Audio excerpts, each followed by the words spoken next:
ច័ន្ទអើយព្រះខ្ពងនៅឆ្ងាយសន្លឹមស្រងញញឹមពព្រំដោយវងភាំងស្រីពេលឃើញភ្លៀមចន្ទរៀមលោកគួញមេត្រីអូនល្អលើស្រីប៉ុននេះសៃបងប្រាថ្នាអោទឹកភ្នែកសូមជួយរំលែកដួងចិនសូមអាណិនដល់ចិនស្រីដែលក្រំគ្រា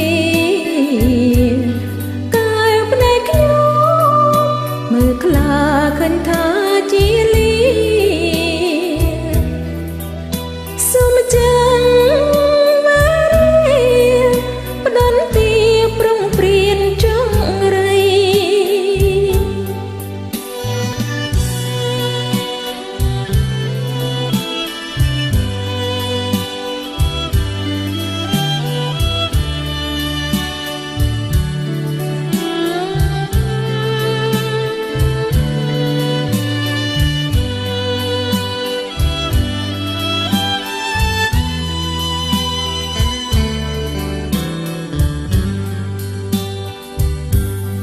អូនផាត់ជាយ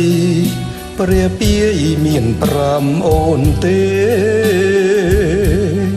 ថាបងស្នេហ៍ចង់តាគៀកកាយធ្នមបីបើជានឹងផាន់ជាយអូនមិនប្រណីរៀមសុខស័យជីវិតដែលអន់ខ្លឹមសារដួងច័ន្ទអើយសូមរាំងបំភ្លឺ